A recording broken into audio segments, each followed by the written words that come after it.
Hey everybody, it's Seth. Hi, it's Becky. And we are taking some time off to retool the podcast. It's going to be new, improved, fresh, with lots of great new elements, and we're going to relaunch in January. Yes, so until then, because you're a loyal listener, we want to go back into the archives and bring back some of these episodes that we think you might like. We've had some great interviews over the last couple of years, and we want you to hear them. Here's one right here. Enjoy.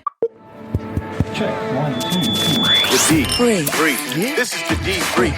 Your guide to Detroit. Your guide to Detroit's arts and entertainment scene. This is the D Brief. Hello and welcome to the Debrief. I'm your co-host. My name is Seth Ressler. And I'm Becky Scarcello. And I'm excited about today's interview. Me too. So I first met this woman when we first started the podcast because she was the Grand Marshal of the Thanksgiving Day Parade. I remember that year that she was, a couple years ago. People know her because she was just a fixture here on television for so long. She was the Emmy-winning newscaster and anchorwoman at WDIV for 38 years until she retired in 2016. Now, I retired. Not really. She switched careers. Right. She's now got a high-end clothing line with her daughter, Jessica Hall. It's called the Carmen Harlan Collection. Carmen Harlan, welcome to the Debrief. Seth, thank you so much for having me. Oh, we're excited to have you on. Oh, good. I'm glad to be here. So podcasting is fairly new for you, right? Well, it feels like radio without all the other stuff. It Isn't is. it? Yeah. No music. No commercials, Pared no nothing. down. No Red Hot Chili Peppers, nothing like that. Just So this takes me back. conversation. I got my start in radio, actually. I know you did. So tell us where you got started. W4 Radio on, the building is there, but the radio station is no longer. But it's on East Jefferson and, WWWW FM Detroit. Wow. So And it then- does come back after a while. Now, did you move? You know, you wanted to go to TV because I had heard that you were into psychology. That was what you. I think every freshman has an idea of, Yes. of what they think they might want to do. And talking is something that just comes naturally for me. Yeah. And telling stories is the other thing that comes naturally for me. And so you put those two together, and it's either radio or TV. And so television was where I spent most of my career, but believe me, I love my days in radio. Nice. Well, let's talk about what you're doing now. Okay. Because you retired in 2016 to tell people, television. right, to tell people that you wanted to go spend time in Ohio. And nobody in Michigan believed that. No. We knew that was a farce. Well, I have three good reasons in Ohio. I have three grandsons whose home base is Cincinnati, and the oldest is 9 and 6 and 5. Oh. And seeing Grandma, I grew up with a grandmother. I don't know about the two of you, but I grew up with grandparents, and it makes you feel something when you have them around, and you feel connected. There's a certain connection, a family connection that I enjoyed growing up, and I wanted my grandchildren to have that too. And it was hard to do it the older they got, and the demands of being a lead anchor, in a local television market like Detroit. And so I knew at some point that I'd have to make some changes. And so retiring was what I thought was the thing to do. So at what point did you start thinking about doing a clothing line? Well, you know what? It was quite by accident, really. I had a shirt that I enjoyed, and I've told the story probably a lot, but the shirt was very similar to the one that I have on now, and I wore it until the threads just gave way, and this costume maker who was making a costume for me for Halloween looked at it, and she said, you must really like that shirt, because the threads were bared at the elbow, the collars had been replaced, but you could still see that, the shirt was on its way out. And she told me, she said, give me the shirt. I will make that shirt for you. And she did. She brought me 2 shirts. They weren't exactly like the one that I had, but came very close.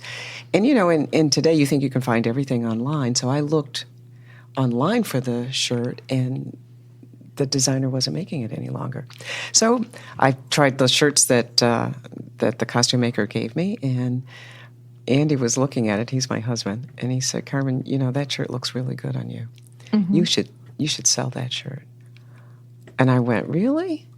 And so that's how the whole thing started. Wow. And I worked with a local designer here in Detroit, she took me as far as as she could take me, and because she was also busy with other things, she had a line herself and was working with another organization that was very important to her. So she didn't have the kind of time to devote to an up and coming wannabe, And so I got really bold, and my assistant Mary Schechter went online and she set up an appointment for me in New York with the head of Maison Kumwan, who is Ping Pong Kumwan, a designer, and said, yeah, I would love to meet her. And so we met in August of 2017, and she sent me a shirt. I left the shirts that I had. I left her one. She sent me a shirt that took it to a totally different level. Oh, wow. And it was so exciting to see. And I realized then, I said, you know what, Andy has something here. Let me give this a little more thought. And so we launched with a collection of about 160 shirts in April of 2018. And we've been growing slowly. I can't tell you how excited I am. We're working on the spring collection for 2019. That just went into production this week. But they're shirts that you can have forever. Okay, And so I think, Seth, you might not totally understand. Like, I'm wearing my Back to the Future T-shirt right now. but like women, you'll look at a woman's closet and be like, "What do you mean you don't have something to wear?" Usually you have all this extra stuff, but there's always those couple of things that are just I call perfect it go-to pieces. They're just dear. the go-to pieces, like that fit and flatter and look great and are comfortable, and you could wear it morning till night and different occasions, and it's it's going to work for you, and it's like you're going to feel good and confident. And and the thing about it is that Detroit has been very good to me. I've raised my family here. I've had a long, successful career, and I said, well, what can I do to give back? And it just worked. So the night of the launch, we raised. So whatever we sold, we donated 10% of our sales to Alternatives for Girls, which I've had a long association with. Amy Good she's been an angel when it comes to helping young women who find themselves in situations where they don't have a home. Well, she has never turned anybody away. And so that was my way of giving back, and I can hope that I can continue to do that. And certainly the Carmen Harlan Collection will allow me to do that. Mm-hmm. That's great. 10%'s a lot, too. That's good. It can go a long, long way. This is an entirely new world for you. I knew nothing. I mean, as a consumer, yes. Mm-hmm. Yeah. I mean, I love clothes, like most women. Shoes, clothes, it's fashion. It was a natural. Being on the designing end, totally fish out of water. Production and cost. All of that. And all, I mean, what was the biggest challenge? Well, actually, trying to find the right fabrics, I think, because fabric actually makes the garment How determine it flows whether and, it moves in a certain direction. And so far, most of the fabrics have come from Italy, imported Italian silks and linen. Oh my goodness, there's viscose, just beautiful fabrics. And if I wouldn't wear it, I wouldn't sell it. Yeah, that's so cool. I love each and every one of them. Wow. And talk about you teaming up with your daughter on this and how that works, because this is a family business. Not just a family business. The night of the launch, my son, who sings under the name of, or raps under the name of Jay Cobb, he carried the entire fashion show with a song that he wrote that I just love. And I asked him, I said, do you think, you could perform that while the models are walking down the down the aisle, just showing off the blouses? And of course he said yes. And he did 3 songs instead of just one. And the chorus on the song is "Where Did You Come From?" But the beat and I called it the theme song for the Carmen Harlan Collection. So Joey I call him Joey, even though it's J-Com. He'll always be Joey to me, Yes, right? yes. So anyway, so Jessica's off to the side. I mean, she's manning the stations where you actually go to purchase, and Joey is performing. I mean, it was just a family That's affair. awesome. It really How cool. was. It Yeah. is. But Jessica and I are, I mean, she put her stamp on this next collection, the spring collection coming up, which I think is going to appeal to women of all ages. And in fact, I insist that the blouse can be worn by anybody. Okay. And I mean, from 20 to my age or older. And I'm really excited about what's coming down the pipe. Well, you look fantastic. It's thank you. really sharp. Yeah. So what's new in spring 2019? Well, we've got a blazer, a swing coat that's really sharp. Okay, and- I'm going to ask a dumb question. I'm going to ask a guy, what's a swing coat? Oh boy. See, this is what I deal with. A Carmen. blazer, but it's the way that it's cut and it moves. It swings. There's a pleat in the back. I mean, it just makes, the other thing, I don't own any clothes that swing. No, that's fine. That's Ping fine. Pong asked me, she says, okay, give me one phrase that describes who you are. And, and I'm trying, geez, I mean, that's kind of hard to do, And then I said, well, I think when I was part of a team, we had fun. And bring on the fun is the theme for the shirt. And now bring on the fun. And I think that has something to do with being a Detroiter, too. Yeah. I mean, we've had some really hard, challenging times in this city. Not to say that Detroit is the only city, but certainly if you've spent any time here, you understand the struggles and the obstacles that this city has had to overcome. And I said, at what point do we get to celebrate? Yeah, just have fun. Yeah. Yeah. And I said, and, to pick select a garment out of your closet that you can put on and it gives you that feeling. And that's what I hope the Carmen Harlan Collection does. That's awesome. Now, people, can order this online, so Yes. you can sell it all over the country, even all over the world. Right. Where are you seeing people come from? I was surprised that as far as India, Mumbai, Thailand, Bangkok, Morocco, Spain. That's awesome. Yeah. So women are, we're getting, what do you call those visits from on Facebook and Instagram? Yeah. And these are new terms that I'm using now in conversation too, that I find kind of, enjoyable. But, it works, and it works for women, not just in Detroit or in the United States, but certainly all around the Yeah. world. It's nice how you can, make the world smaller by the internet You now. can. So you Isn't can that really amazing? just, yeah.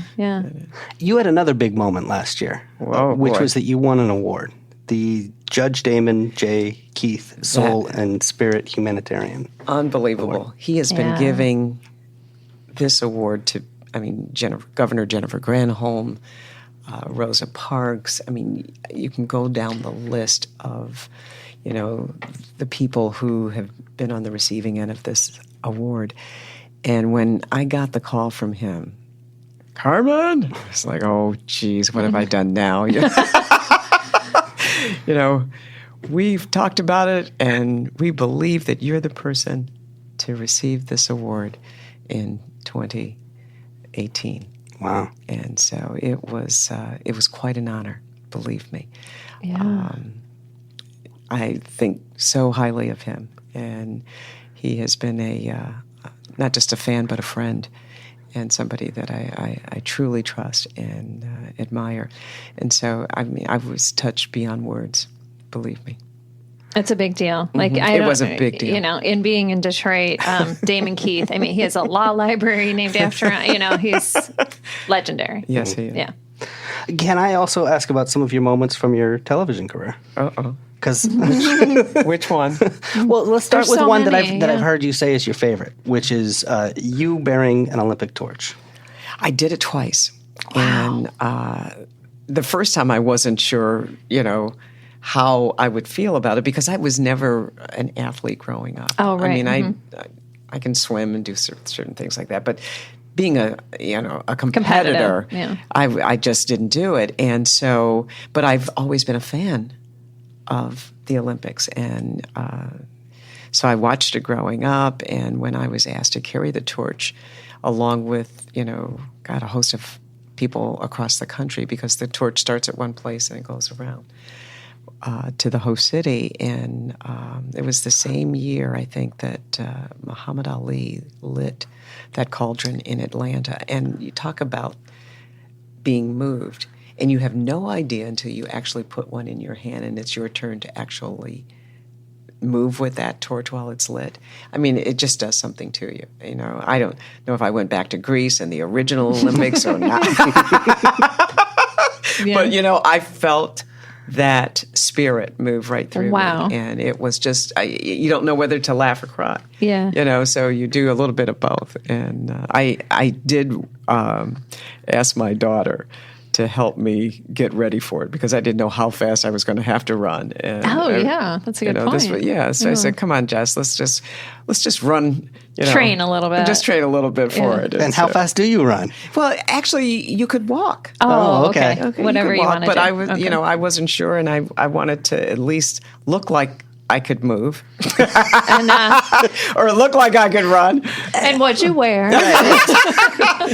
They had uniforms. Oh, right. And so I still have. I think you I have have. it? I still have one of them for sure. So I'm curious, is it heavy? Is it It's very heavy. big? Yeah, I would It's guess. very heavy, and especially I said I did it twice. There was one that was that looked like an icicle, and that was for the Winter Olympics, and there was another one that you held in the middle. Okay. So there was a place for your hand there. Okay. And I mean, I was certainly emotional about it and touched by it. But I think in my son's eyes, I was the coolest mom ever. Yeah. When because they went with me both times. Wow. Oh my gosh, I could just see it in his face. He was so proud. And Yeah, it's a pretty big deal, too. That's amazing. Tell me about President Obama's inauguration. They sent me to Washington, and I was with a sea of people who just wanted to be on the plaza, knowing that they were there that day. And as a reporter, I mean, it was the best. It really was. As cold as you can imagine. Not like last week or 2 weeks ago, whenever this is going to air, but we were in the deep freeze for a while. Yeah. But it was pretty cold in Washington on that inauguration day. But no one cared. They just wanted to be there. And so the getting spirit was warm. interviews and talking to people about what that meant, what his presidency meant to this country, just gave you that feeling of, this is what America really is. This is who we are. We do embrace change. We do embrace, the future. We do want to keep getting better. We don't want to give in to those things that, human beings can do. And they can do them very well. But you don't have to give in to those things. You can move in very positive directions. And you could just feel it. It was just the best. What struck me that time, we lived in Switzerland during the time, so we watched the inauguration on TV. And everyone that lived around us, we lived with people from all over the world, and everyone was congratulating us as Americans. So they were so it was proud. not just our country; it was the world was You rooting. could feel it. Yeah, And they showed you the election night, The reaction, yeah. around the world. Right. Because America sets the standard for the world. I mean, I don't know if we always remember that, that they look to us to be an example or to set an example and to live a certain way and to be a certain way. And, that's a responsibility that at times it may seem overwhelming, but we inherited It's reality. that. It is the Yeah. reality. Yeah. And so when we get disappointed, they get disappointed, And so, but change is what we need. And sometimes corrections have to be made, and we have to live it in order to understand why we don't want to do that again. Agreed. I hope I'm not editorializing No, too much. no. Here. I'm just sitting there going, do we have to live it quite so much? I know. Could we live it a little less? Shorten it by a couple some years.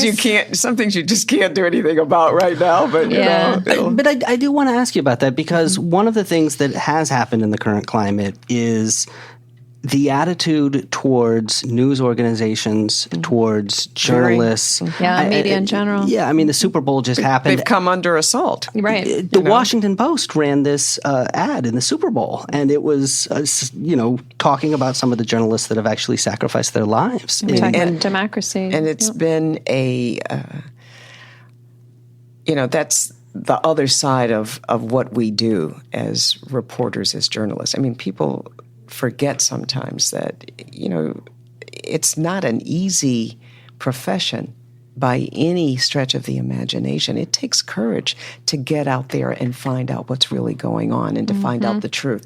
A lot of times, I mean, nobody wants you to know Right. what's happening. And so they will take necessary steps to keep that under wraps if they can. But, I mean, real serious journalists know how to navigate through that. And, again, sometimes it can end with a threat or it can begin with a threat. And, but what were some of your hardest assignments in that regard to where you felt like you really had to work hard to get at what the real story was, or you felt even threatened?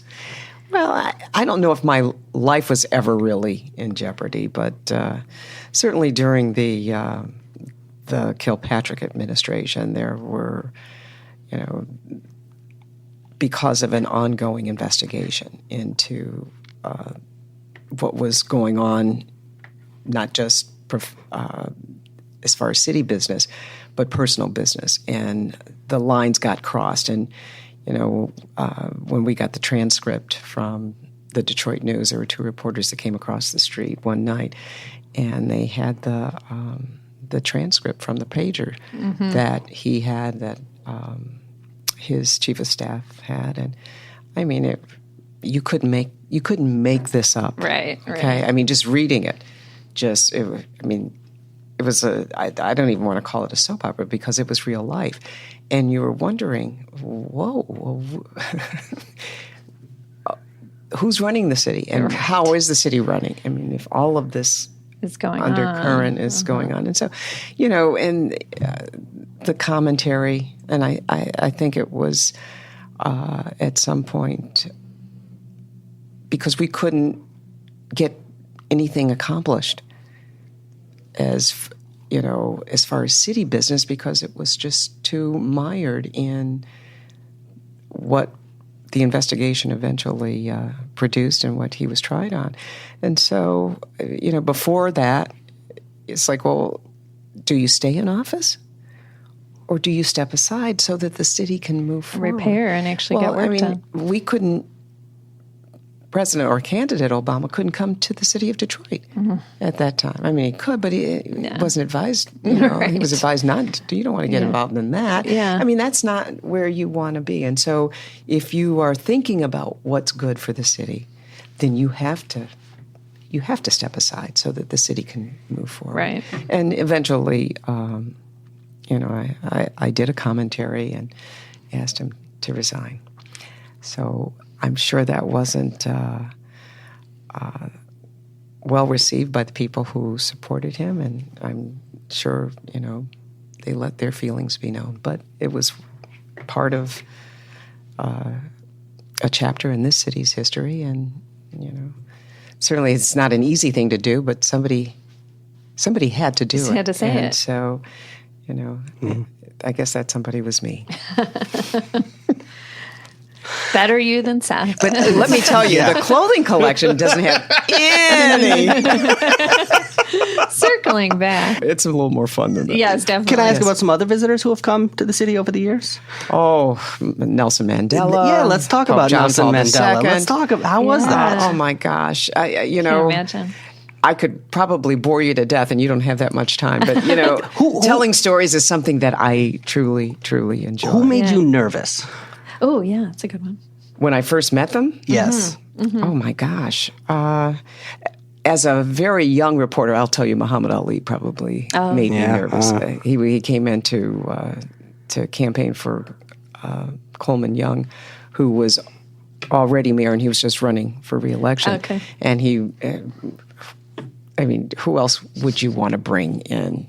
So we show up at the news conference. Muhammad Ali is there. Well, oh my goodness. And so I'm putting my microphone on the podium because I was in radio at the time. And I guess he could see that I was just a little bit nervous because the mic kept moving and I kept trying to put it back. But anyway, I mean, those are, as a reporter, those are the moments that, you really realize what an honor it is to be able to cover, stories like that, people like that, and events of that nature. So Nelson Mandela, tell us more about him. I never got a chance to meet him, but just being in the arena with him as he spoke and just feeling the energy that his presence generated throughout that stadium. It was Tiger Stadium, and we stayed on for as long as we could. Jesse Jackson, Mort Krim, and myself anchored the entire event, and I mean it was just wonderful. And he's no longer with us, and right. I know when my grandchildren grow up and the name comes up, and Grammy, did you ever get a chance to meet him? And I would love to say yes, but I was at an event where we covered Nelson Mandela and Winnie Mandela. You must have those moments where that history is happening. And then there must have been these moments where you didn't know at the time Until that later. It was going to be history. I mean, were there moments like that? And what do you look back and go, boy, I didn't realize at the time that was going to be quite so significant. It was really funny being a member of the, the Cathedral Church of St. Paul. And then former Governor Soapy Williams had invited Bishop Tutu to deliver a sermon. I met him once at a conference. Is so wonderful. Lovely. Yeah, he my signed gosh. my book of his. Did he really? Of his poems. I mean, and I'm not the only one that felt like that. There was just a warmth. You weren't meeting somebody who that you couldn't reach out and touch, and he just felt like a man of God. I don't know how to describe it. Like everybody's father. Yeah. But a higher power father. Yeah, but the sermon was unbelievable.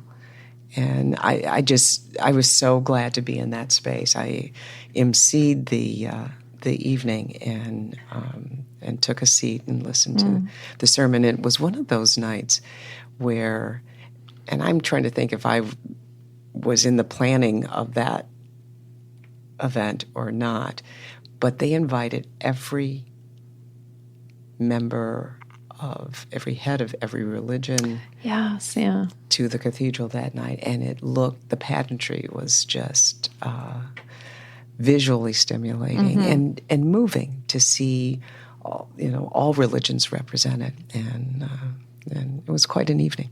So that was one of those nights where this is really this is something. Is really neat. Yeah.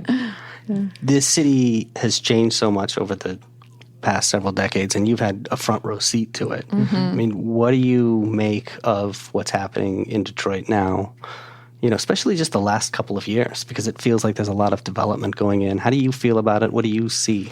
Well, I've always lived in the city, and so on one hand, the change has been overdue. I mean, we've needed it for a long, long time. There are vast sections of the city that have gone undeveloped, that have been neglected, that need rejuvenation, rehabilitation, and certainly starting down Woodward Avenue, the downtown business district. I mean, you can start from the water, which is what I'm sure the original founders of the city did, and keep it going, so that it stretches out and everybody benefits. And that's what we want to see, and that's what I hope we see continue in Detroit, because one can't prosper and another not prosper. Exactly. And you don't want that to become the norm anymore, and so, or any longer. But I think I admire the spirit of the people who are moving into the city and assuming a role. I don't, whether Taking a vested interest. Oh, absolutely. Yes. And they're doing it with the spirit that we probably haven't seen since the pioneer days. And I know I've been around for a while, but I wasn't around then for sure. But it takes that kind of spirit. I mean, Detroit's not an easy place, but it's, it's grit. It's all of that. It's a real city. It certainly has had its ups and downs. It has problems, as most cities do, but there's a certain feeling that Detroiters have, and I mean, you just don't give up because times get hard. You persevere and you pursue. And I not all of the people grew up outside of the city that are moving to Detroit. They've just brought that spirit with them, and I applaud it. I really do. And I think I'm most impressed with that, if anything. I also want to ask you about the queue line, because that is your voice. Yes, it is. Yes. How did that come to be? That's really cool. Well, actually, it was easier than you think. I mean, it was a phone call. And, oh, really? Yeah, and they thought that they were going to, I don't know what they thought, but when they asked me, I said, sure. I wasn't doing it. I was probably working on the shirt, and the phone rings. It's like, I'm working for such and such, and we would love it if you would be the voice of the queue line. And I'm sure. When do you need me? Next week? And I was like, sure. All right. And believe it or not, it was as easy as that. Wow. Wow. Okay. So, All right. Well, you were the perfect choice in my mind. thank you. All right, Carmen, are you ready to play a little game? Is this going to be fun? Well, maybe. It depends. Is it going to be hard? No. Okay. Not for you. All right. Here we go. We're going to ask you for a series of rapid-fire recommendations. Just tell us the first thing that comes to mind. Are you ready? I'm ready. Let's start with this. Where's your favorite place to go for cocktails in Detroit? It's a very serious question. It is. My favorite place is probably the Ghost Bar at the Whitney. Ooh, that's a good choice. one. You ever seen a ghost Yeah. there? Do you believe in ghosts? Let's put it this way. I've never met one. But I will tell you that Alex, who is the mixologist, because I think there's, there are bartenders and there are mixologists, and he Yes. takes it to another level. And so, yeah, definitely. Wait, I'm gonna. You evaded the question. Did you ever have to report on a ghost or a haunting? Never. Ever during your No. years? Never. Okay. All right. Never. Speaking of ghosts, if you could have lunch, you've had lunch and met so many people in Detroit. But if there was someone, a Detroiter that you haven't met yet, who would you love to have lunch with? Oh, my gosh. Dead or alive. Dead or but, alive? Yeah. Oh, my goodness. Who would a Detroiter that I would love to have lunch with? Dead or alive? That's a good one. That is a good one. Probably nobody you know. Well, that's okay. No, I'm serious. Yeah. I mean, I miss my grandmother. Oh, yeah. I do. And we used to go out to lunch from time to time when I was working, especially when I started working downtown. Oh, yeah. Where would you go? What were some? Her favorite place was downtown Hudson's, the River Room on the 14th floor? I can't remember. In She the would take herself. teens, yeah. She would take herself to lunch on Tuesdays or whatever day it was, and we always knew it. But Did you get a Maurice salad? she probably, Perhaps, yeah. I think it was her way of getting a break. She was the grandmother of 15. Wow. And half of us lived in the state of Michigan. So Okay. she had hands-on Nice. for a good 7 of us. Wow. Good answer. Okay, thank you. All right. Whoa, that was tough. If the spring 2019 collection included a T-shirt with a slogan about Detroit on it, what would the slogan be? Oh, and now bring on the fun. Fun, yeah. Come on, that's pretty good. That's the slogan. It's time. You should make those. So, when you have people come to visit from out of town, where's the first place you would take them here in Detroit? Belle Isle. I always take them to Belle Isle because, it's not every city has its own island, and Belle Isle is just one of those places. It's so unique. You can walk, you can ride a bike, you can think about nothing. You can have a picnic. Yeah, visit a museum. You can go to the beach. Nice. How about this? What is the best concert venue to see Devin Scillian perform live with his band? Oh, I know for a fact, and I haven't been, but there's a little place outside of Lexington, Michigan, that he performs. He and his band performed there, and they have been for the last couple of summers. And I know this because I have some very good friends who live in Lexington, and they keep me abreast of the goings-on. Okay. So what's your favorite moment in Detroit history that you had the opportunity to cover? Oh, boy. What was that? Let's see. Probably not the Kilpatrick days. Well, I mean, certainly I talked about Mandela. I talked about the Mandela visit to Detroit. Pope John Paul II's visit to the Detroit area was very, very special. I mean, we were on from the time he landed until the time he took off. And he went through Hamtramck. He did an appearance at Hart Plaza. Of course, there was a huge mass at the Silverdome at the time, and there was just something very special about his visit to Detroit, and I'll never forget it. Nice. Have you talked to Mort Krim since Comedy Central canceled Detroiters? And how is he coping with it?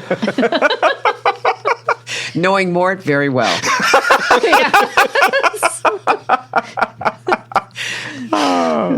I saved the most important question for last. Okay. What's your favorite Faygo flavor? Ooh. Anything that I can put vanilla ice cream. Oh, yeah. I can mix with vanilla ice cream because I like floats. So I'm with you. I mean, strawberry would be good with vanilla ice cream. There should be a drink. Orange. Oh, a creamsicle. Creamsicle would be good. There with should be a vanilla drink ice cream. named the Carmen Harlan, is there? That No. feels like something that a bartender... Maybe the Ghost Bar. Yeah, let's talk to the Whitney and see if we can make that happen. Oh my gosh! What would it entail? Well, I don't know. That sounds What would pretty the rest good. of it? No, we'll work on I mean, it. if you can design a shirt, I think you can You could just design come a up with a drink. cocktail. Yeah. All right. Carmen Harlan, thank you very much for thank playing. you. This has been great. Invite me back. Oh, anytime. right. Anytime. You All are right. welcome on the podcast. Look, it's the Carmen Harlan Collection is Yes. the clothing line. What's the website if people want to go Okay, to? the CarmenHarlanCollection.com. You can access it through Instagram or Facebook or Google it, or you can go right online. Well, congratulations on Thank you. A new endeavor that's Yes. going really, really well and an amazing career And your grandkids. and grandkids and get them to move to Michigan. That would be nice. Wouldn't that be nice? I know. Yeah. It would. It would. Thank you so much for coming on. Oh, no, thank you for All right. having me. Until next time, Detroit's moving. Keep up. The D Brief. Your guide to Detroit's arts and entertainment scene.